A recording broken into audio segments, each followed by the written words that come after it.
सीधा इस वक्त आपको लिए चलते हैं प्रयागराज। सीएम योगी संबोधित कर रहे हैं। एसडीआरएफ,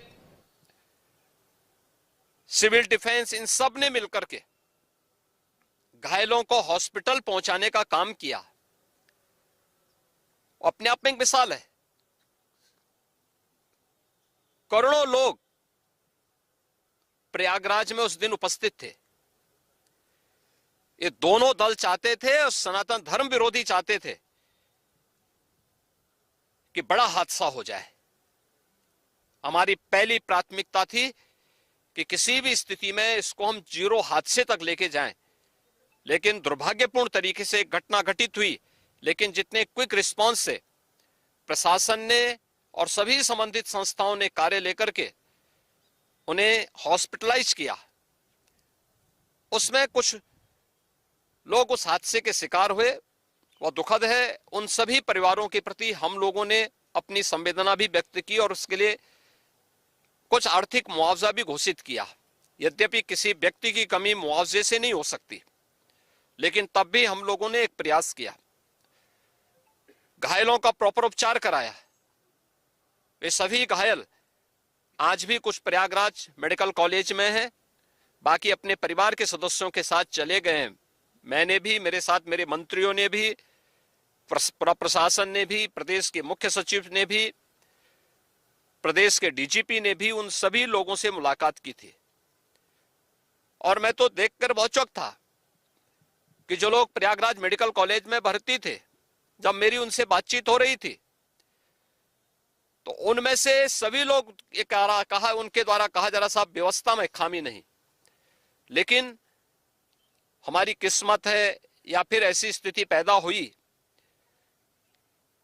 और उनके सभी पहलुओं को लेकर के सरकार भी जांच करा रही है और उसके लिए एक न्यायिक कमीशन भी हमने तत्काल गठित किया। लेकिन हमारी पहली प्राथमिकता थी कि जो ये लगभग 8 से 9 करोड़ लोग प्रयागराज में उपस्थित हैं, इन्हें सुरक्षित उनके घरों के लिए वापस भेजना।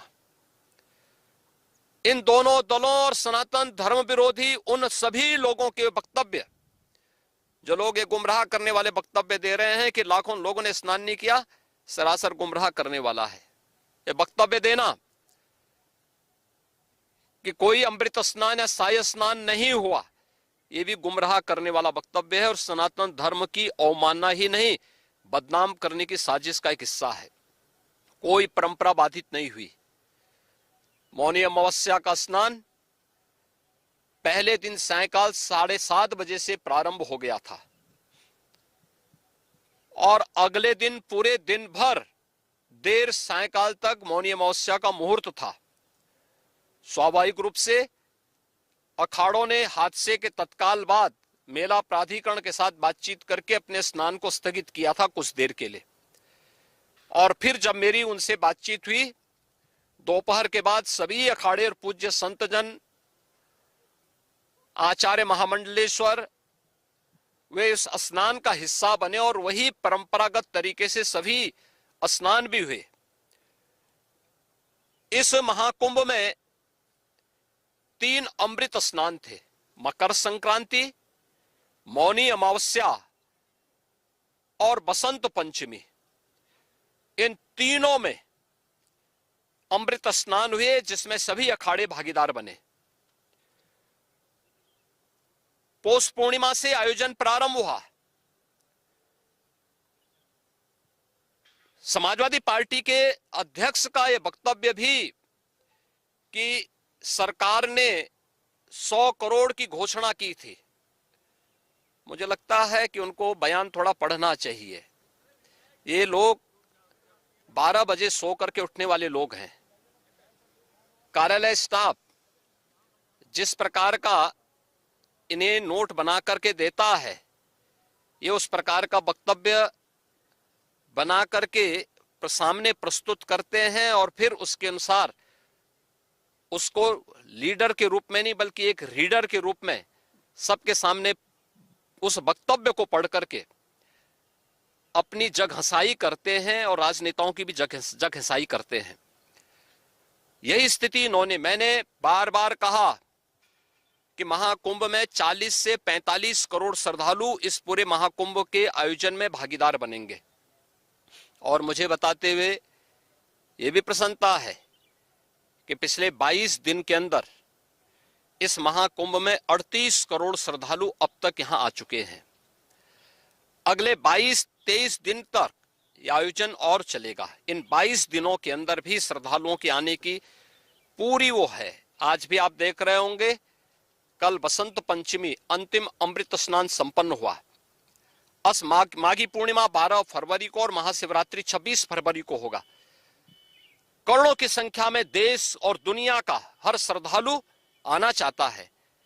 आज भूटान के महामहिम नरेश ने भी यहां पर अपने देश के तमाम लोगों के साथ में इस आयोजन में वे सहभागी बने। पूरी दुनिया आ रही है, लेकिन इन दलों ने जिन्होंने सनातन धर्म के खिलाफ सपारी लेकर के ये षड्यंत्र करने में लिप्त हैं, इनका षड्यंत्र कामयाब नहीं होगा। 29 जनवरी के हादसे की तह में हम लोग जाएंगे, षड्यंत्रकारियों को बेनकाब करेंगे और उन्हें सजा कैसे दिलाई जाती है यह आपने उत्तर प्रदेश के अंदर पिछले 8 वर्ष के अंदर देखा होगा। आगे भी आप इस